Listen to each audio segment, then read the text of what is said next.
Let's Mike News at 6.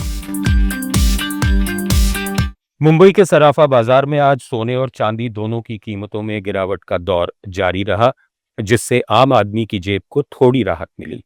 22 carat सोना अब 14,355 रुपए प्रति ग्राम पर आ गया है, जबकि 24 कैरेट शुद्ध सोना लगभग 15,660 रुपए प्रति ग्राम पर ट्रेड कर रहा है।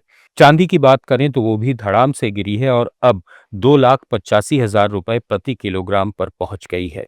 बाजार के जानकार बताते हैं कि रुपए की मजबूती, अमेरिकी फेडरल रिजर्व की ब्याज दरों में बढ़ोतरी की अफवाहें और ग्राहकों का इंतजार करने का रुख इसके पीछे बड़े कारण हैं।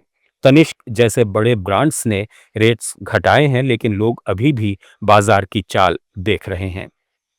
सेबी ने इनक्रेड होल्डिंग्स, एलिवेट कैंपसेस और आर्मी इंजीनियरिंग कंसल्टेंट्स सहित 8 कंपनियों को आईपीओ लाने की मंजूरी दे दी है, जिनसे मिलकर करीब 10,000 करोड़ रुपए जुटाए जा सकते हैं।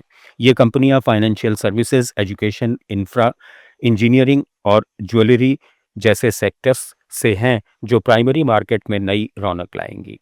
दूसरी तरफ टाटा स्टील ने दिसंबर तिमाही में मुनाफा कई गुना बढ़ाकर 2,730 करोड़ रुपए कर लिया है, जबकि आय भी बढ़कर 57,500 करोड़ के पार पहुंच गई है। आईडीबीआई बैंक के रणनीतिक निवेश में प्रगति हुई है, सरकार को वित्तीय बोलियां मिल गई हैं और उनका मूल्यांकन चल रहा है।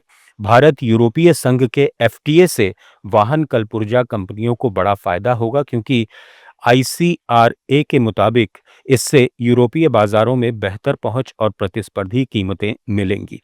हालांकि जगुआर लैंड रोवर को साइबर हमले के असर से दिसंबर तिमाही में 31 करोड़ पाउंड का घाटा हुआ है। इधर भारत और अमेरिका के बीच अंतरिम व्यापार समझौते का फ्रेमवर्क सामने आया है, जिसमें भारत ने अगले 5 साल में अमेरिका से $500 अरब के सामान खरीदने का इरादा जताया है। इसमें तेल और ऊर्जा उत्पाद, विमान और उसके पार्ट्स, कीमती धातुएं, तकनीकी उत्पाद जैसे डेटा सेंटर्स के लिए जीपीयू, कोकिंग कोल के साथ फल, वाइन और स्पिरिट्स, सोयाबीन ऑयल जैसी कृषि वस्तुओं पर टैरिफ कम या खत्म करने की बात है। एक लीक डॉक्यूमेंट और संयुक्त बयान के मुताबिक ये कदम दोनों देशों के बीच टैरिफ घटाने, रूसी तेल की खरीद कम करने और बाजार पहुंच बढ़ाने के लिए उठाया गया है, जिससे भारतीय निर्यातकों को $30 ट्रिलियन के अमेरिकी बाजार में फायदा होगा और नौकरियां बढ़ेंगी। हालांकि कुछ क्षेत्रों में किसानों की सुरक्षा बरकरार रखी गई है और ये समझौता मार्च तक अंतिम रूप ले सकता है। बजट 2026 में इनकम टैक्स स्लैब में कोई बदलाव नहीं हुआ, लेकिन 1 अप्रैल से नया इनकम टैक्स एक्ट लागू हो जाएगा, जिससे आईटीआर फाइलिंग के नियमों में बड़ा बदलाव आएगा। रिवाइज्ड रिटर्न अब 31 दिसंबर के बजाय 31 मार्च तक फाइल किए जा सकेंगे, वो भी मामूली फीस के साथ। आईटीआर 1 और आईटीआर 2 के लिए डेडलाइन 31 जुलाई ही रहेगी, जबकि नॉन ऑडिट बिजनेस या ट्रस्ट वाले केस अब 31 अगस्त तक फाइल कर सकेंगे। शेयर बाईबैक पर अब कैपिटल गेन टैक्स लगेगा। प्रमोटर्स के लिए प्रभावी दर 22 से 30% तक होगी। अगर ओरिजिनल रिटर्न में क्लेम किया गया नुकसान कम करना हो तो अपडेटेड रिटर्न फाइल करने की सुविधा मिलेगी। छोटे टैक्स पेयर्स के लिए निल डिडक्शन सर्टिफिकेट की ऑटोमेटेड प्रक्रिया लागू होगी और छात्रों, युवा प्रोफेशनल्स, एनआरआई जैसे छोटे टैक्स पेयर्स के लिए 6 महीने की विदेशी संपत्ति खुलासा योजना आएगी, ताकि वे बिना भारी पेनल्टी के खुलासा कर सकें।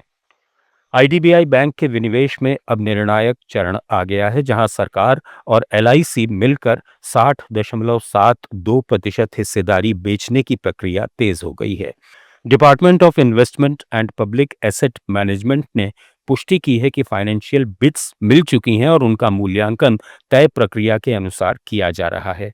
शुरुआती रिपोर्ट्स में कोटक महिंद्रा बैंक, दुबई की सरकारी कंपनी एमिरेट्स, एनबीडी और कनाडाई अरबपति प्रेम वत्सा की फेयरफैक्स इंडिया होल्डिंग्स को प्रमुख दावेदार बताया गया था, लेकिन कोटक महिंद्रा बैंक ने स्पष्ट किया है कि उसने कोई फाइनेंशियल बिड नहीं जमा की है।